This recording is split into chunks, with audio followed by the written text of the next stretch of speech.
All right, Crossroads Sports, the weekend update, the good morning show. First morning show I think we've had. We've had weekend updates, but usually in the afternoons, John. Good morning. Happy Sunday. Happy Sunday. Good morning, Crossroads Sports, man. Just a lot of kind of conversations happening, obviously, over this weekend. We didn't want to wait till Wednesday to dive into it, man. Between the NFL and NBA. Just like I said, you know what I'm saying, combines, you know what I'm saying, kind of rolling up here in the Indy. There's been some trades, right? Debo going over to the Guardians, right? That's something, you know what I'm saying, that's something to kind of be looked at, you know what I'm saying, not necessarily like, a metric move for them, but it's definitely something to kind of be talked about. But like, nah, man, a lot of conversations, man. Like, we got college hoops, we got teams, you know what I'm saying, fighting for they potential NCAA lives. And some of them going, here locally, kind of going the opposite direction. I can shoot. I just want to kind of, tap into some of that, man. So wherever you want to start at, Brandon, let's go. That IU hat's looking a little rough, man. A little Hey, man, vintage now. I'll be honest with you, man. The dog got to it, man. But I can't throw it away, man. So yeah, dog kind of got to it, man. But it is what it is, man. Hey, man, you got, I'm non-partisan, man, around here, man. So you got to tip your hat. I usually all my last videos. If anybody, see me rock it, you see me with the Purdue hat on, man. And it's not that we swaying our fandom or anything like that. There's no fandom here. I just support Indiana teams, period, man. But like Woodson's on a 3-game win streak, man. Put the fellas down in Bloomington, man. And you kind of got to tip your hat. They had a big win yesterday. Yeah, you kind of got to tip on the road. However you feel about Washington, however you feel about Penn State, these are Division I teams. These are, grade one, not necessarily grade one, but Division I teams with Big Ten, all those things. They got a Big Ten schedule too. So like, nah, man, you got it. You want to be winning. I said this a couple weeks ago, man. You want to be winning come late February, early March, man. I know how far weeks away are we from when they were booing Woodson? You know what I'm saying, at home. It still ain't all feel good, though, Brandon. You super feel good. Like, they still got some work to do. 2 more games left for the Hoosiers. They got Ohio State, I do believe, at home to end it out. They got another tough Oregon. Oregon's not going to be an easy pushover at all. Oregon has, Oregon's 11-4. I do believe at home, something crazy like that. They can be beat at home. Purdue beat them at home. Illinois put a 3-piece on them at home. So in order for the Hoosiers to beat them, they're gonna have to get the best performance out of Luke Goody and Bago and man, whenever Omar, what's his name, Omar Ballo, if he ever can be rebound, man, he might get a shot as a second round draft pick. Until then, you know what I'm saying, he probably gonna be playing for another school. But like, nah, man, Hoosiers looking good. Like I said, just got like a tough test coming up against Oregon. Late game, you already know those things, man. So to IU, they can pull this together, man. They're tournament next 2 games, and then go hot into the Big Ten tournament. Tall task though, but they've been kind of showing improvement. So we'll see. If you ask me, can it beat Oregon at home? I don't know, but I think they go 50-50 next 2 games. Yeah, they've got at Oregon on I think Monday or Tuesday night, and then they've got I think it's Tuesday night, and then they finish up with Ohio State at home. If you look at their net, IU right now's net is a 55, and for the amateurs out there, yes, there's 68 teams, but there's only 30. There's only 32. At large spots. So. Looking at IU, do they need to win the last 2? 100%. The Oregon win would be huge for them to get in. I think they need to win out on the last 2, and I do think they need to at least win 1, if not 2, Big Ten tournament games for them to get into the NCAAs. The biggest thing for me, they're quad 1. They're 4-11 against quad 1 teams. And then they're undefeated against quad 2, 4-0, 6-0 against quad 3, and 4-0 against quad 4. 4-11 is an ugly look when you look at that quad 1. Correct. And that's why it's important, man. I know, what I'm saying, if you talking about if you were talking about the old 80s, IU talking, 90s talk, they were like, man, go handle your business and beat Oregon like they ain't got no tomorrow, and then close out against Ohio State. which I think could have potentially a whole lot of drama. It's not like Ohio State's necessarily potentially out of NCAA run their damn self. You know what I'm saying? They have had an up and down season, but again, they kind of right there, right, chomping at the bit. So, go out on top. If they do, if they go with my kind of theory, Brandon, if they do go 50-50, say split one, win one at home, they definitely will have to win 2 games in the Big Ten tournament.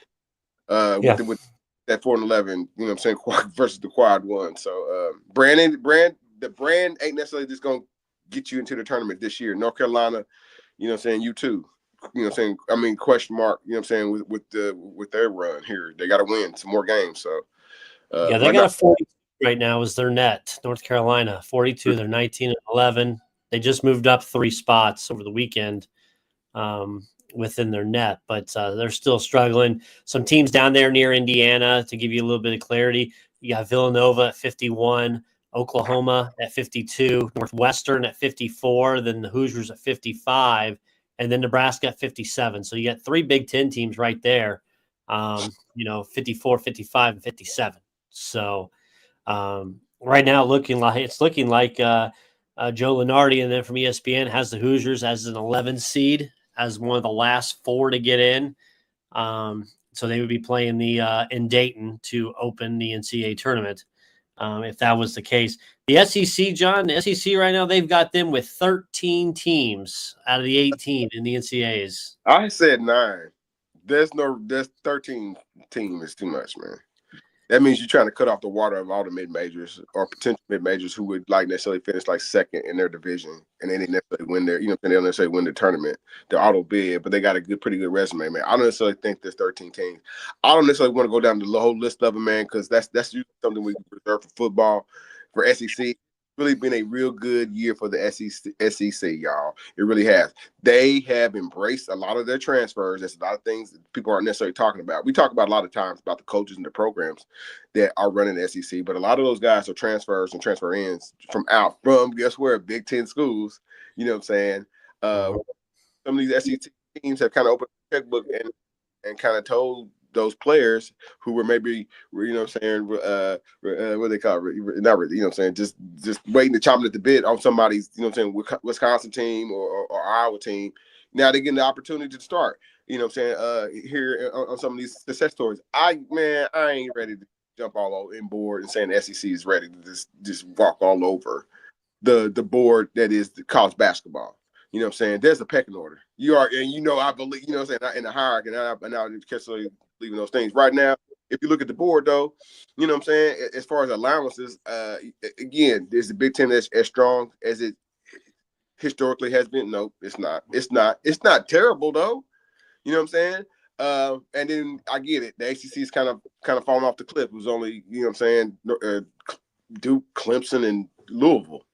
Not necessarily things that we are necessarily accustomed to, to having around, where you at North Carolina, where you at Georgia Tech, I know there's a lot of work kind of going on with those programs, but still that they're not there. So I get it, man. In a 1 year crunch, yeah, I guess all the 13 teams, nah, man, that's a little bit too much, man. For me, honestly, just right off my I'll get some more mind behind it as as it progress, if that does happen. But 13 teams seems like overkill, man, for me. Our sponsor, Scott K, is asking, who would you take out of the 13 teams? Dude, man, I told you I didn't want to do this, man. People want to know now. You got them going. All right, man. Just so, because did Kentucky look real good at Rupp last night? No, they didn't. They're playing the number 1 team. Oh, okay. I thought we were talking about Kentucky. You know they're what? They're in. They're in. They are in. I understand that. I'm talking about the level of their net is 15. They're in. I don't care what you say. They're in. There's no way that you a blue blood select. Who cares if the number 1 team? You shouldn't get rolled. You want to use left out?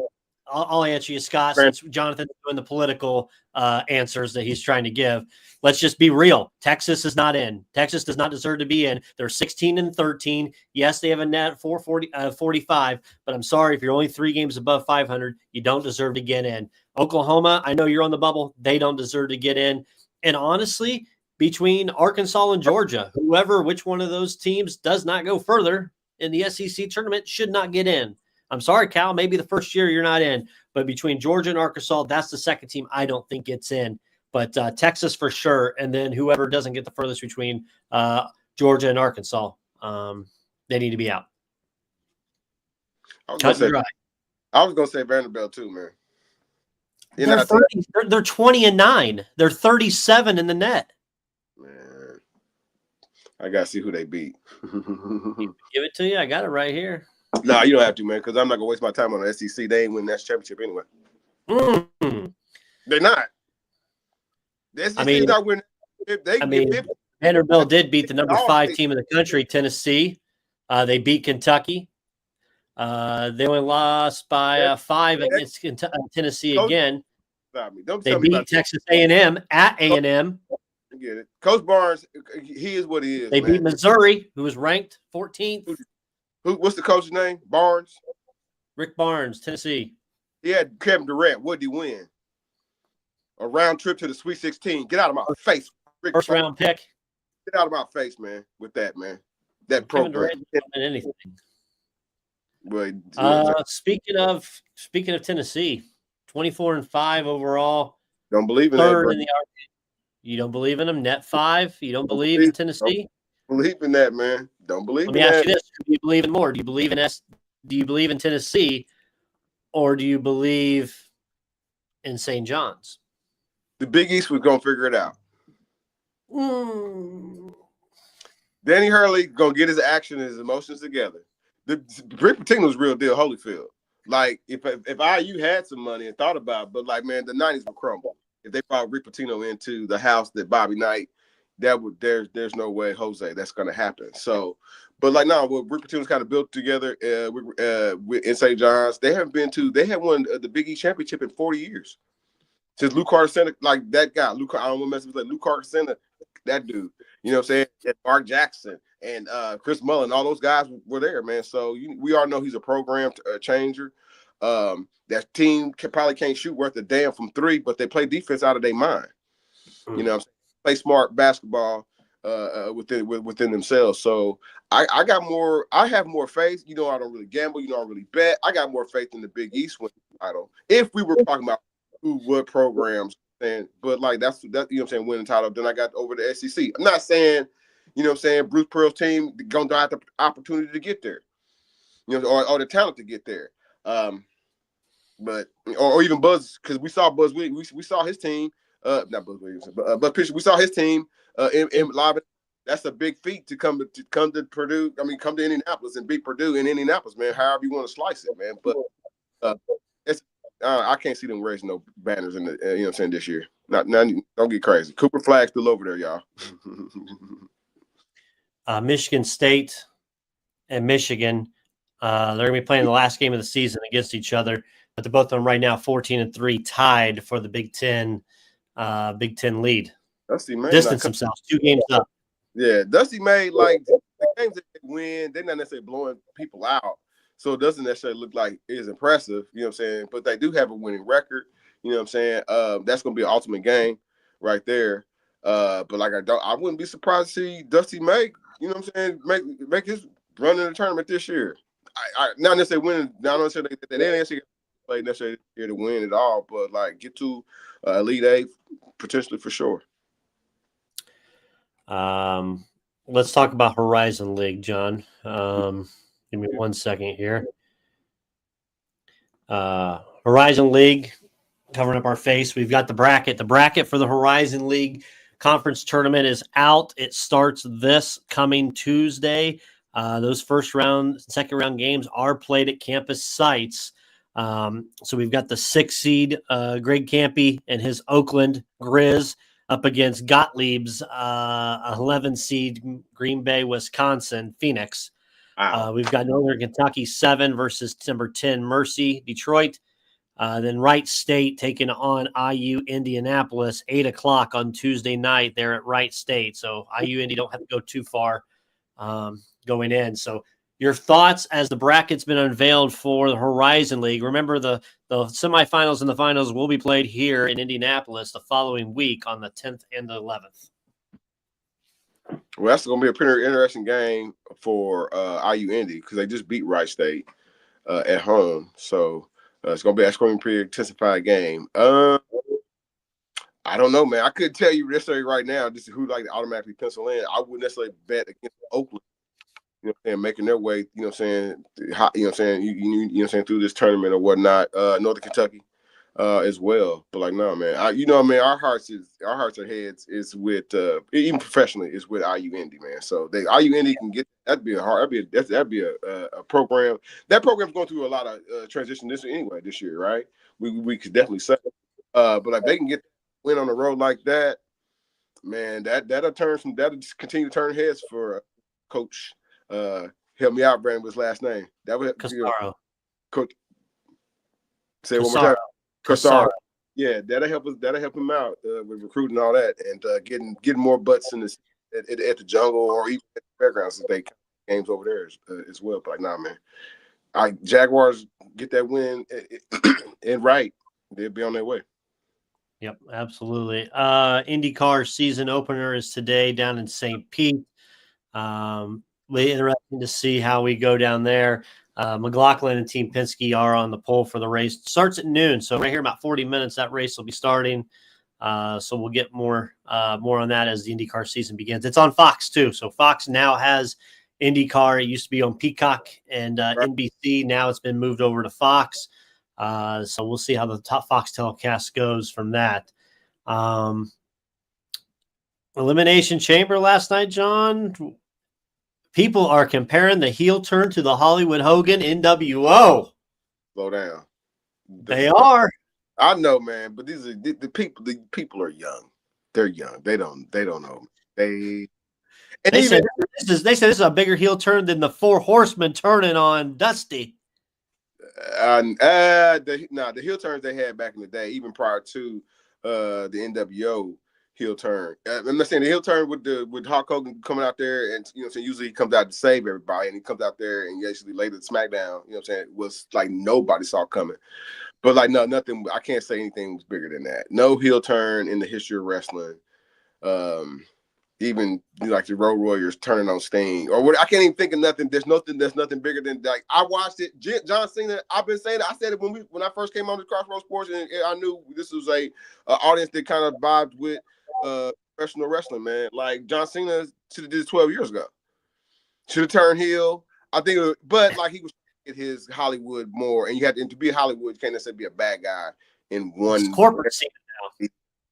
But I guess it will help to help get the talent over.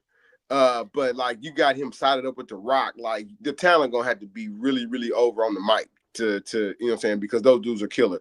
But both him and ain't no shade to John Cena. I know I kind of said I did see a video of what he would do. Like he talked about 10 years ago if he would ever go heel, of what all he would do. So it'll be interesting if he still does kind of what he said in an interview about going heel, new music, different gear, less showing up. I mean, he's already less showing up already. Right.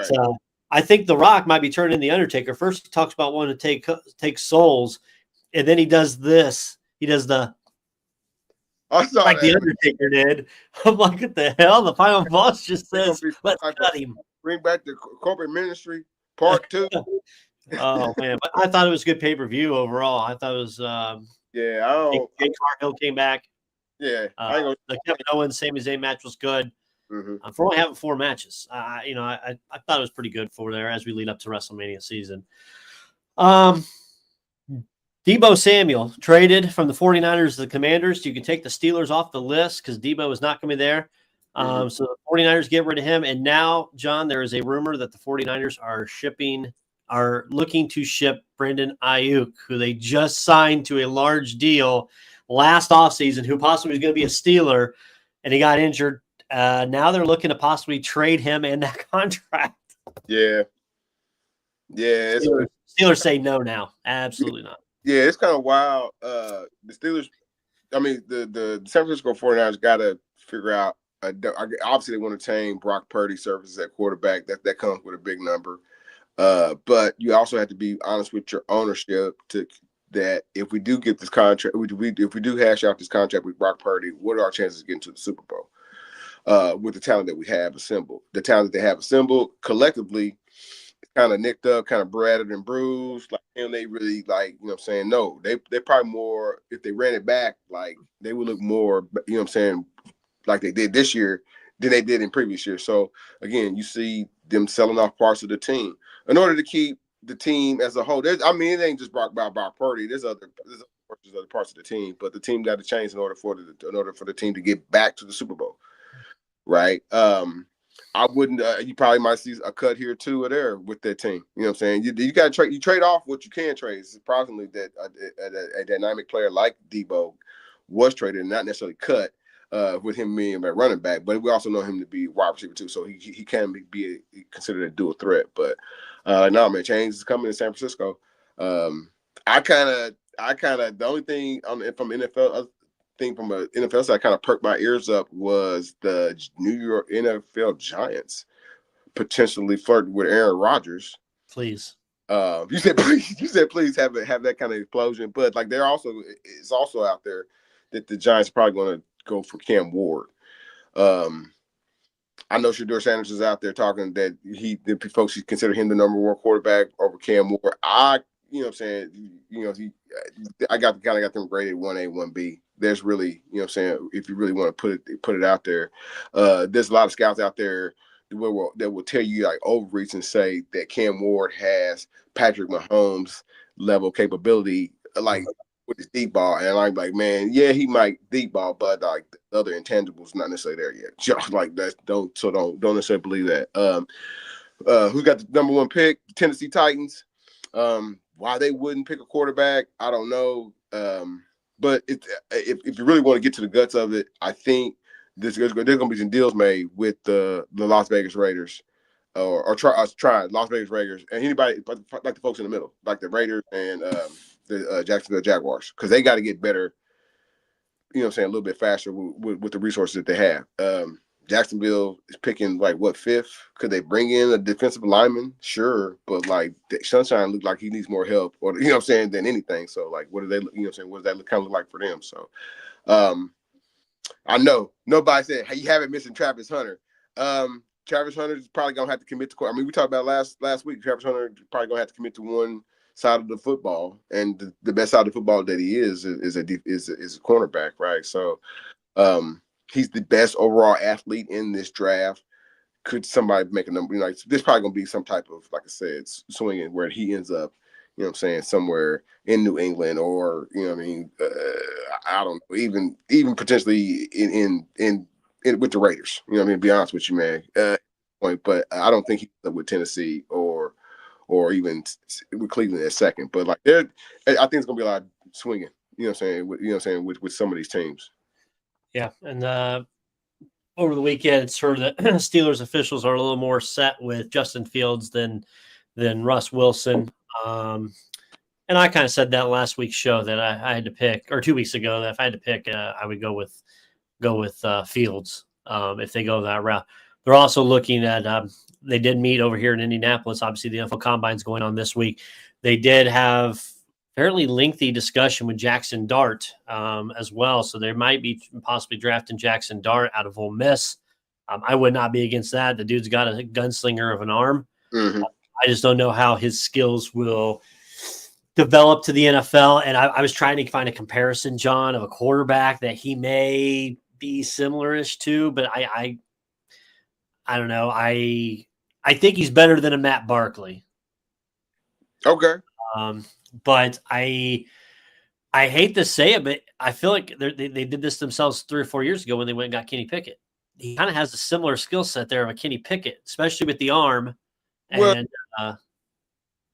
Kenny Pickett couldn't understand the fact that you might have to, in this NFL town, or with that particular show, you might have to sit down.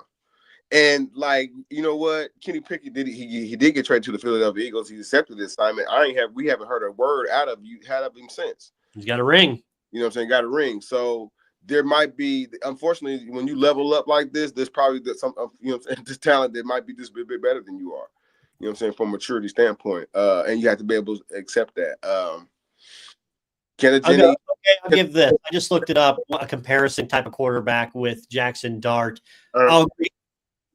Excuse me. I'll agree with this. Bo Nix. He's got the arm like Bo. I think he's got better. I think he can run a lot better than Bo. Yeah, I I think he's, think I give him a little bit more. Yeah, than Bo Nix, man. But that's fair. yeah. That's a fair assessment, man. But there's some other names out there that's gonna be in this draft. What does Dallas do? They got a first rounder. They could lose their mind and pick Ashton Genty at running back, man. That would be kind of a little bit of a stretch for picking him. I think Genty is a great dynamic running back. They gotta get more support for their offensive line, and they gotta figure out what they're gonna do with their defense as well. But like, no, there's some different names, man. Michigan, it might go pro Michigan, man.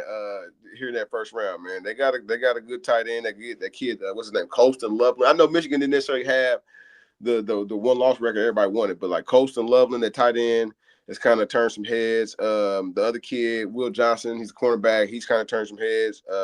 Obviously, the other kid, the Colts fandom wants him, Tyler Warren. They want him to fall all the way down to 14 from Penn State, but I don't know if that's going to happen. But there's some other. If the Colts do look like clueless at 14, they might be, as far as like what you don't want. That kid from Georgia, Michael Williams, he'll be there. So, if they had the edge, I like, then how many more edges do you want? Well, shit, the one you got, sorry. The one that you got, they ain't padded out. So, like, why not bring them out? So, I don't know. It's going to be interesting. I have some more draft stuff coming, man. I just kind of tapped into it the shoot Thursday night after after Wednesday night. I just kind of tapped into the NFL draft stuff. So, like, no, I have some more stuff around it, man, for sure. Coming the next Yeah, for sure. Last thing I've got is NBA-wise, Indiana Pacers, John. Currently a 5 seed. Milwaukee passed them up. They're only a game up on Detroit right now. They've got the Bulls here Sunday afternoon. The Bulls come to town. You got to get a win there. You have to win that game. I really thought they should have won the other night in Miami. They had the lead for a bit in Miami. Miami's not as good. They don't have the pieces. And the fact that they couldn't get that done. Right now, we can't give up games where you should be winning. Tyrese Halliburton has started to play better. His numbers are starting to show. It's as we get closer to this playoff time. Right now, if the playoffs were to start, they'd be at Milwaukee. Tell me if you heard this before. Playing at Milwaukee in the 4-5 matchup. If somehow they dip to 6 and Detroit moves up, continues their hot streak, then the Pacers, tell me if you've heard this, would start the series, the New York Knicks in Madison Square Garden. So, right. Either way, it's going to be a competitive matchup. Either way they look at it. But you got probably 15, 14 games left in the season. Yep. Pacers here. So you kind of, you got to make the stretch run and you got to get the dubs that you're supposed to get in there, especially you've got some double teams you're going to be playing here soon. You got the Cavs twice to still play. I think you got, I think you have Toronto twice more, maybe. I'm not 100% sure on that, but you got to win those games and you got to win your ones because, hey, the 4 seed and home court advantage is not out of the question. And that's probably their goal coming off of last year. You started off the playoffs on the road every series, is get that home court, get that home, that I think the way to do it. And you got to do it against a division opponent. And that's going to be the Milwaukee Bucks. So let's put the cards on the table and see what you got these final 15, 16 games. I like what you said, man, because I don't want to be too critical, man, because they start crying. Because they've been crying all weekend because Stephen A. and Charles Barkley and Will Bond and like the NBA folks just kind of forgot like who they partners in. I won't say crime, but who they partners in broadcasting their games is, and I do. They know, ESPN can sometimes be overbloated, and what I'm saying, we know this, whatever. But like some of those guys, Will Bond especially, I still have respect for when it comes to their sports opinions and how they necessarily see things. So like for me, for like LeBron and for his him to sit out to, so like they sent Gilbert Arenas up there to go debate. That was a loss. That was already a loss right there. Do not send Gilbert Arenas. You couldn't send Gilbert ready to debate me and Brandon Reed because like he's already losing. You know what I'm saying? Because he's the first thing he's like, oh, he can't go left. Like, dude, like, man, like the basketball games is a little bit more like who can't do what, who can't do, like, as far as skill, like, dude, I give you the whole Gilbert Arenas, like, dude, and right. He'll drop an M-bomb here, like, dude, I don't even know why. It's on my algorithm, unfortunately. You know what I'm saying? So, you know what I'm saying? As far as like shows to watch and whatnot, but like you can't take that necessarily his sports opinion. You shouldn't. I'm being honest with you. Don't take his sports opinion as gold. Take it as bronze, maybe. He has played with it. I don't want to get into a whole war with Gilbert Arenas. So I got other, you know what I'm saying, stuff to bacon, right? But the main thing is, can't say nostalgia is killing the league when the kind of saying like history is killing the league now, and then we got to go like whoa, man, how, like, dude, the only reason why the league is here is for real is because 1992 Olympics. The only reason why the league is here is because Magic Johnson and Larry Bird, when they came out of college, you know what I'm saying, took on the you know what I'm saying, the yoke of making the league that was kind of going broke, you know what I'm saying, watchable, because what they did in the NCAA tournament. Again, Kobe Bryant from high school to glory. You know what I'm saying? Don't be talking about nostalgia. Was a lot of ugly basketball in between? Absolutely, man. New York Knicks, right? Detroit Pistons, right? The Washington Wizards has been terrible for half of my life. You know what I'm saying? We can go, but they did win a championship in 1997, right? But again, you can't say nostalgia is killing the game. That's impossible. Like history keeps the game going. But you just forget about. I didn't. The ABA got absorbed into the NBA. That's why you got 3-pointers and all that. That's why you got an All-Star game, because the NBA didn't have one. So, like, man, don't be talking about nostalgia just killing the game when the only reason why we know who this fool ass from Arizona is because LeBron had him on. You know what I'm saying? Had him on his team one time. Channing Tatum or whatever. You know what I'm saying? He was a bust anyway. I like. Number 6 for Portland, man. What did he do in Portland? They got rid of him as soon as they get the contract, get him up out of there, man. So be careful who you listen to. You know what I'm saying? How they diatribe and say that people played against plumbers and all this other craziness, man. Because, like, man, again, man, I know Charles Barkley can come off real hard. You know what I'm saying? But they were saying, so like the players now were saying, like, everybody in the old school media is hating on him, but like I can't. But here's the thing, Brandon, like Draymond Green at the All-Star is boring. We made a mistake with this All-Star game. He's a current player. Last time I checked, and then the day after the All-Star game, I thought, didn't Kevin Durant currently playing and trying to get his action? I said action out of Phoenix. Didn't he say, "Oh, maybe we need to cancel the All-Star game"? So you got that kind of apathy within your own organization, in your, you know what I'm saying, not in your own locker rooms. Like, don't point at yourself. Don't make Stephen A. And I get it, man. Don't make him the bad guy. Don't make Charles Barkley the bad guy. Don't, you know what I'm saying? Please don't make Crossroads Sports the bad guy, because we ain't. You know what I'm saying? But believe me, you better know who your allies and your friends are, man, because like there's a whole lot of bad basketball on a nightly basis that ain't getting reported. There's a whole lot of travels and carries and Euro steps. Y'all didn't call it Euro step. Like, dude, I thought it was Euro supposed to be like you get a gather, but now you talking about 3 steps. So like, don't be telling me or bad basketball where, you know what I'm saying, we got 3 for 13 in a quarter. And then y'all keep on shooting 3. So man, no, there's still a lot of bad. And there is some good basketball. Don't get it twisted. But like to come out to the media, especially the media that y'all that supports you, that uplifts you, between TNT and ESPN, I thought it was kind of comical. The homie Dekai said it was WWE. I don't think it's WWE, because I think LeBron was really kind of pissed. You know what I'm saying? He was like, man, we fighting this ghost and we fighting nostalgia. Like, dude, at some point I know LeBron think he's gonna play forever. And I God bless him. I do, man. I do love LeBron James, because he's black, and shoot, he makes sure that you know it. You know what I'm saying? But like, that's separate from what kind of goes on in this competition on the floor.